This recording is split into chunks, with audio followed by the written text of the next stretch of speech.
The drama surrounding Sophie Cunningham's injury began with a thud you could feel through the broadcast. A scramble under the rim, bodies converging, and then a sickening collision. Sophie hit the deck, grabbed at her knee, and didn't move. Trainers sprinted, teammates circled. The arena air thinned to a hush. No bounce back, no brave jog to the bench, just the straight line to the tunnel that always means the worst kind of news. On replay, the sequence only tightened the knot in everyone's stomach. Bria Hartley slid across the lane, legs tangling, into Sophie's lower half. The impact folded Cunningham awkwardly, and she reached for her knee before she even finished falling. Within hours, the update landed: a torn MCL, season over. But the clip wasn't the only thing burning up timelines.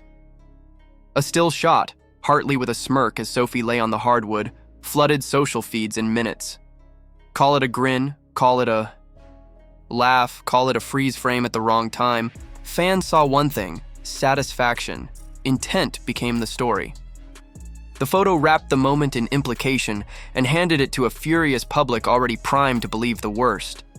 Context did the rest. This wasn't the first time Hartley's name had been stapled to a lowlight. The hair grab on Angel Reese, in a rebound scrum. The shove on Rebecca Allen. Little clips that didn't draw big penalties but kept surfacing every time tempers flared. Stack them together, and a pattern begins to form, whether you want it to or not. So when Sophie stayed down, the smirk became Exhibit A. Headlines labeled it the dirtiest play of the season. Comment sections demanded accountability. And the officials, accused of swallowing whistles one night and handing out quick trigger text the next, became a second target. Indiana didn't just feel wronged. They felt unprotected.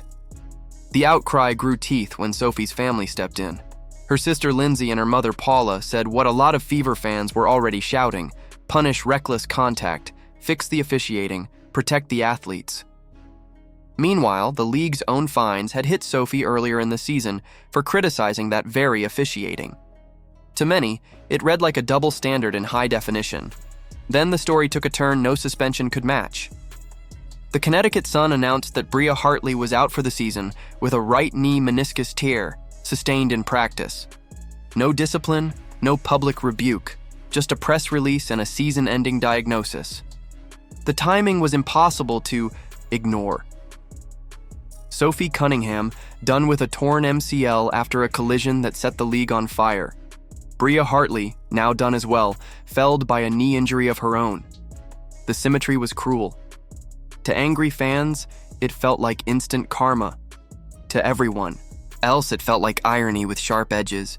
And through it all, Sophie never reached for a match. On her podcast, she refused to set Hartley ablaze. "I don't think there was ill intent," she said. "It was a basketball play. Wrong spot, wrong time."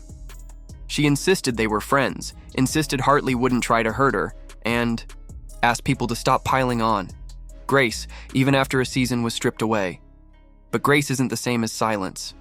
When a troll took a shot at her family online, she fired back with 4 words that told you who she still is, even on crutches: F around and find out. Both messages can be true at once. She can show respect for the opponent and still draw a hard line around her own. The Fever were forced to keep moving. They signed hardship deals, shuffled rotations, and played through the noise. Kelsey Mitchell erupted for 38 against the Sun and picked up Eastern Conference Player of the Week. Lexi Hull leaned into leadership. Aaliyah Boston kept pounding the paint. The team's identity hardened, resilient, connected, stubbornly alive. And hovering over it all, the daily question that won't go away: when will Caitlin Clark be back? The official line stayed cautious and day to day, but everyone in the building knows what her gravity does to a game. Sophie's loss didn't break this group. It revealed how much fight is left. Hartley's injury didn't close the conversation so much as it sealed a chapter. The still photo, the hair pull, the shoves, the collision, the outcry, then the press release that ended her year. Fans called it poetic. Others called it ugly. Connecticut, chasing its own ambitions, just called it a hole in the rotation at the worst possible time.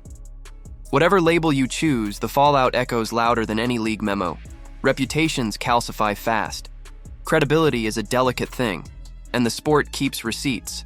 Sophie's are the ones worth keeping. She thanked her team. She explained the surgery ahead. She owned the grind to come. She refused to add fuel where others would have poured gasoline. She was honest. She was tough. She was, in every way that matters, exactly who Fever fans thought she was.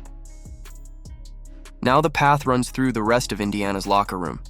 Mitchell's shot making, Hull's edge, Boston's muscle, Clark's return whenever it's truly safe. The league didn't protect Sophie the way fans wanted. The Fever didn't. Wait to be saved. They strapped in and played on.